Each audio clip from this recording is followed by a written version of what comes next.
Ladies and gentlemen, this is a warning. Thank you. The northeast section of Philadelphia began primarily as working-class neighborhoods. They would grow and build up until deindustrialization in the 1950s saw that growth slow down. The Kensington neighborhood saw the birth of the K&A Gang, an Irish-American group who brought huge amounts of methamphetamines onto the streets in the 1980s. Today, the neighborhood is no better. The area of Kensington and Allegheny Avenues is referred to as one of the largest open-air drug markets in America. Unlike the rest of the city and country, normal laws about drugs do not apply to this neighborhood. Drugs are sold and used freely here basically in an attempt to corral it into one area. But as opponents stress, this localized area only increases other crimes. In 2010, 3 women were raped and strangled by a man dubbed as the Kensington Strangler. All had struggled with drug addiction and were found dumped in parking lots or wooded areas around the neighborhood. The following year, Antonio Rodriguez was arrested for the crimes and subsequently sentenced to life in prison for their murders. But in the next-door neighborhood of Frankford, a similar case has haunted residents for over 35 years with no resolution. His name was the Frankford Slasher. Goes on in San Francisco for the man known as the Zodiac Killer. There could be a serial killer in Chicago. The Oakland County child killer. Phantom killer. Frankford Slasher. 4 children have now been murdered. Has killed 5 and says he's going to kill again. 15 brutally murdered young women. The pattern is the same. One by one, The death count started rising. A man in a mask robbed, tied, and stabbed them. Strangled, stuffed in burlap bags. It is highly unlikely that these women were murdered by separate men. Where will the killer strike next? Police can't answer who or why. That's the question that we'll never know. I don't want to live the rest of my life wondering if this person's going to be caught. I believe that there's someone out there that has knowledge. And he's probably still at large. With the construction of the Frankford Elevated Line in 1922, Frankford Avenue became a major shopping district in the city thanks to the easy and fast transportation on the L. But as with the rest of the city, the 1950s saw a rise in vacancies and an increase in crime and drugs in the subsequent decades. By 1985, the neighborhood was downtrodden as the opioid epidemic hit big time.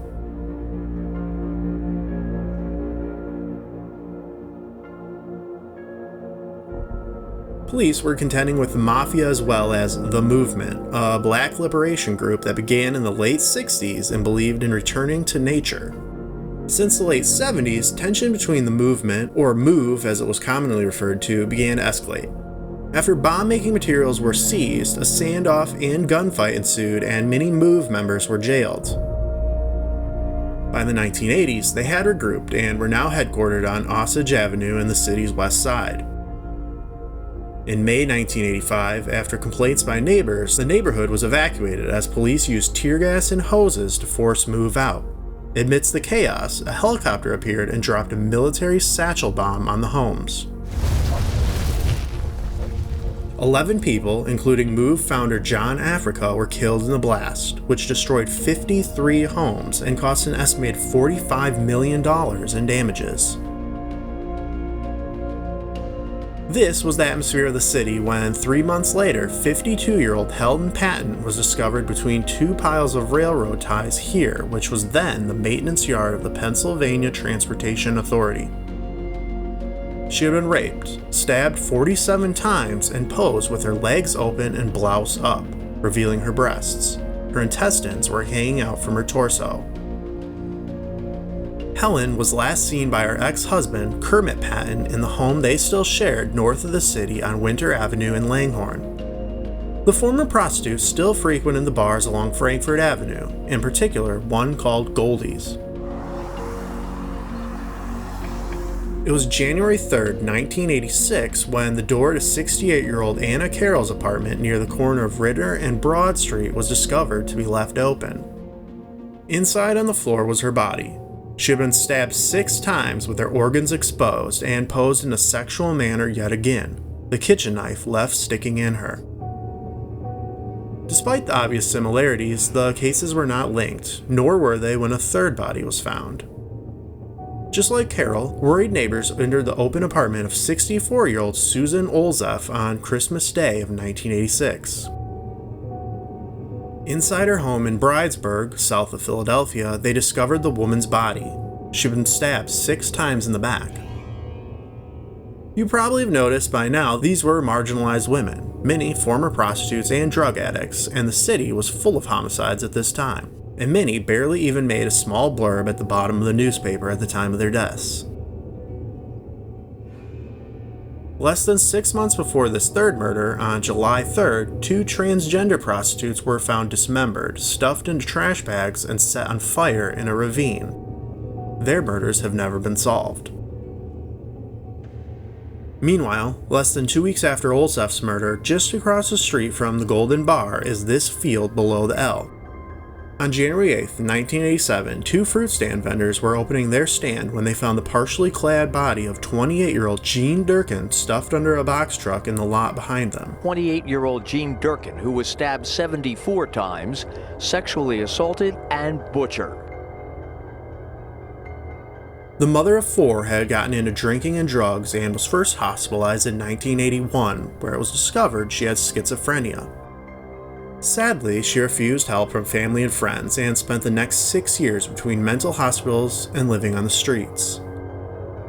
Locals all knew of her violent and strange behavior. Just days before her murder, she painted big blue circles around her eyes.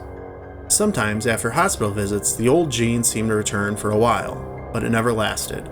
She always said she had to go back to her spot. That spot was the doorstep of the abandoned Hanscom's Bakery, just a few buildings down from Golden Bar, where she would often enter for warmth and to wash up. Goldie's, as it was known locally, used to stand where the Frankford Transportation Center now resides, on the corner of Frankford and Pratt.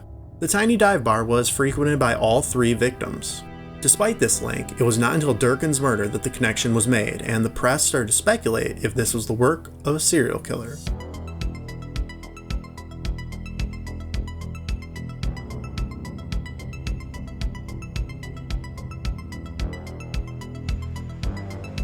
Police did not mention that word, but did examine the cases together. Just as this took place, the city of Philadelphia would be awash in another serial killer's brutal crimes.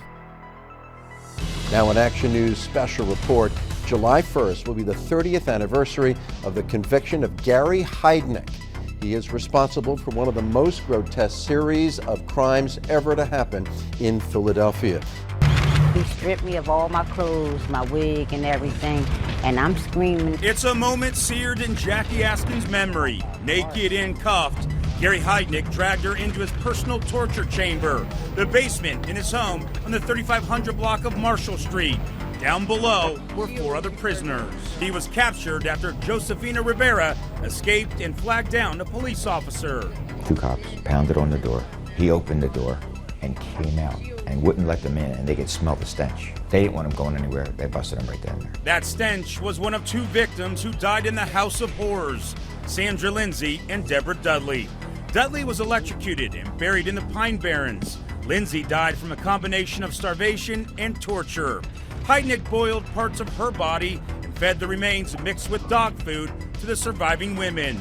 During the investigation, police found 27 pounds of body parts inside Heidnik's freezer. He took me upstairs to the bathroom and he said, we all got to play a part in this. And I said, play a part in what?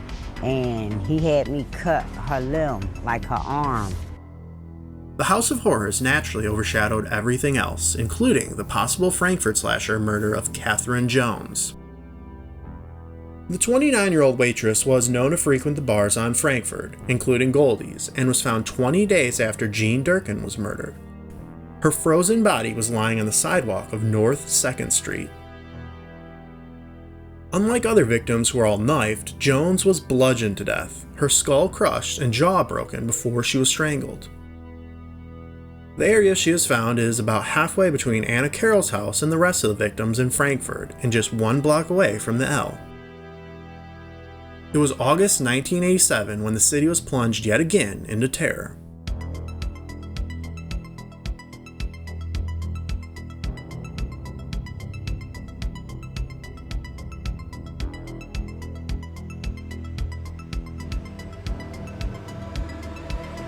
Harrison Graham was evicted from his apartment on North 19th Street due to a foul stench, boarding the door and fleeing out the back. When police broke inside, they found the decaying bodies of 7 women.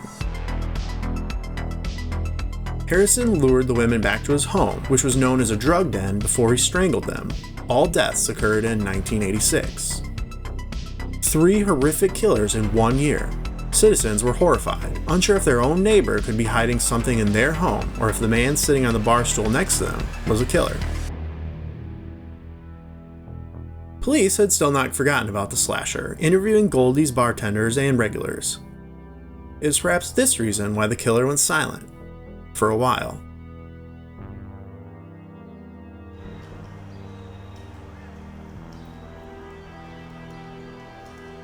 Just like Catherine Jones, the murder of Violet Burt is not considered to be the work of the Frankford slasher, but its similarities are too many to be completely discounted either. 77-year-old Violet Burt lived alone in her twin house at 1739 Margaret Street in East Frankford. After a stroke in 1985 that required her to have her leg amputated, she had been in a wheelchair but refused to move into a nursing home. Referred to as Miss Vi by the neighborhood, she too was a friendly woman who sat on her porch tending to her garden and plants. It was January 30th, 1988 when Miss Vi's daughter came over to check up on her. Entering the front door, which was usually left open, she would find her mother's body lying on the dining room floor. She had been beaten, strangled, and stabbed. Also, just like the slasher's victims, Violet's bathrobe was left open and the woman was naked from the waist down. This time, however, it would be less than a month for police to identify and capture a suspect.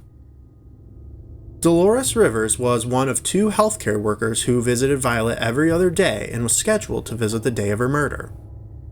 However, Rivers also had a drug habit and knew that Burt often kept large amounts of cash in her home, which is believed to have been her motive. The following year, Dolores Rivers was sentenced to death, making her the first female to receive the death penalty since Pennsylvania reinstated it in 1978. It would not be until 2005 that Rivers finally admitted to the murder, and in return, her death sentence was commuted to life in prison, which she served until her natural death in 2022.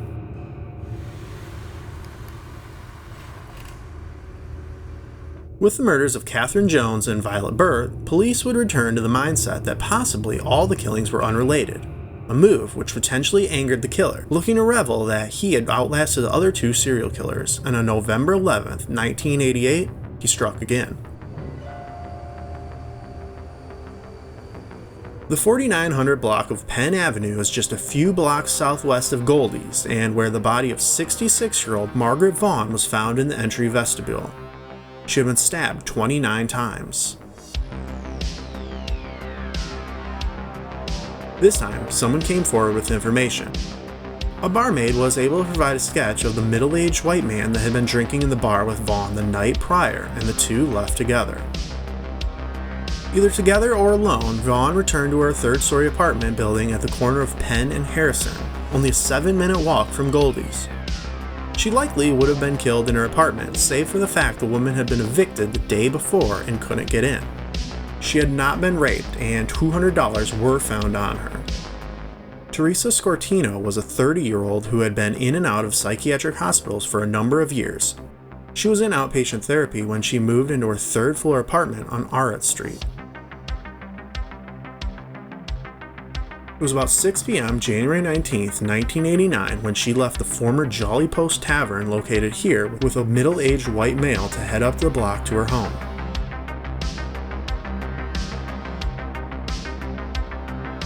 It was 6:40 when her 2 downstairs neighbors heard 2 crashing thumps above them. Frequently used to Teresa's near-daily bringing men home, they did not think anything of it until they decided to contact the apartment manager at 9 p.m. Likewise, he would not check on Teresa until midnight, when he would enter to find her lying on the kitchen floor. She is the 6th stabbing victim in this area. The body was on the kitchen floor, nude. I am concerned, everybody else is too. Clad in just her stockings, she had been stabbed 25 times and molested with a 3.5-foot piece of wood broken off from her door. It was left lying against her sink. The following month, a community meeting left residents only more frustrated at police, who could tell them virtually nothing. This tension would prove crucial in the next murder. It was 2 a.m. April 29, 1990, when a patrol officer found the nude body of 46-year-old Carol Dowd in this alley. Her head was battered, and she had been stabbed 36 times and disemboweled.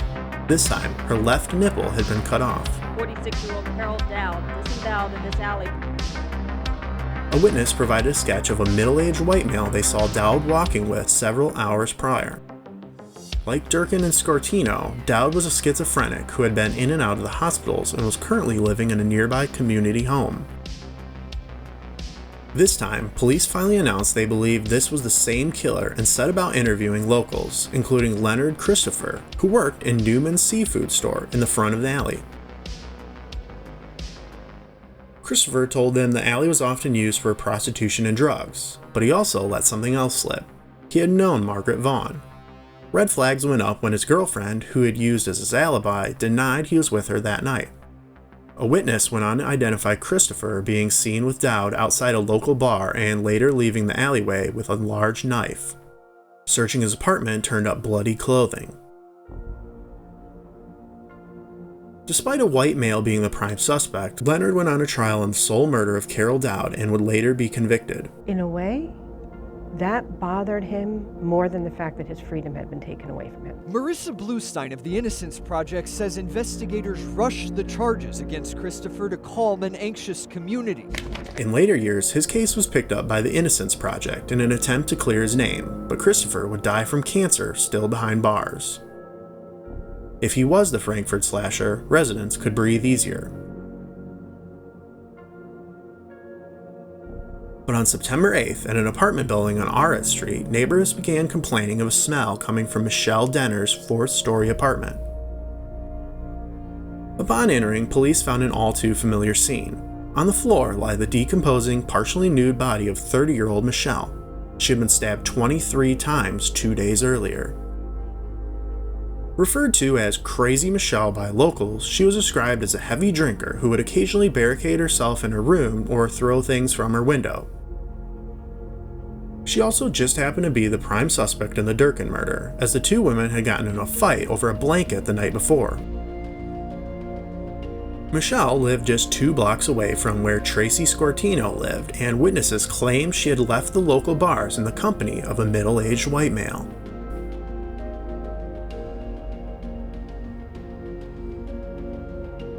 On October 27th that year, a group of 50 citizens made a march in honor of the victims. They walked the routes these women likely took with their killer. But the potential victims list doesn't end there.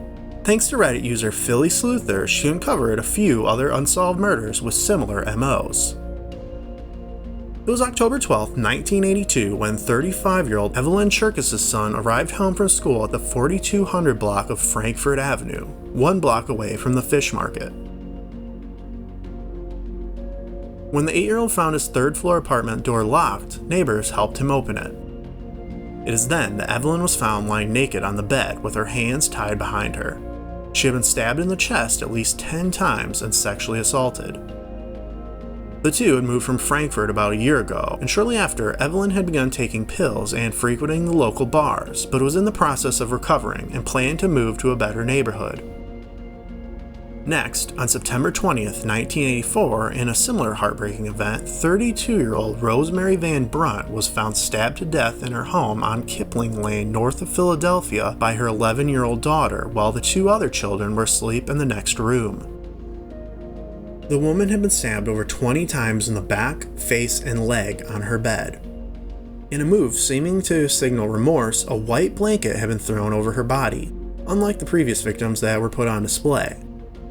Rosemary had just separated from her husband, who was a police officer, and he was reportedly questioned for hours, but no charges were ever filed. Finally, there's 30-year-old Luella Bauman, found January 10th, 1985, just months before the first official murder of Helen Patton. An apartment worker at the Heritage Apartments was in Building B when he detected a strong odor emanating from Bauman's 3rd-floor apartment. Upon entering, he found her decomposing body beside the couch, covered in a comforter. Wearing only a slip and stockings, she had been stabbed in the neck and chest at least several days prior. Are any of these 3 women's murders linked? Considering for years that Philly PD refused to even acknowledge the other murders were linked, I'd say they deserve to be looked into. Meanwhile, in 1990, police continued their investigation, and an official task force was now formed, following up on leads and surveilling at least 3 suspects. They submitted their evidence to the FBI for a profile. Psychics offered assistance. A local cult was also looked into. But no more murders occurred, and it would not be until the mid-90s that police found a person of interest.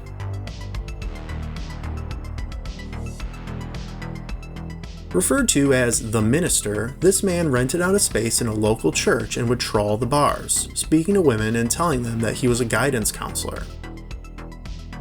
Shortly after being questioned, police state the man moved out of the state and died soon thereafter. But all is not lost. They were able to obtain DNA from him, and as of 2019 were running it against DNA found on some of the victims. Could there be a break in the case of the Frankford slasher soon? Or is this man just another of countless fake leads? For over 30 years, the murders of at least 8 women have gone unsolved. And until they are, residents in Frankford will never know if a killer is on the bar stool beside them.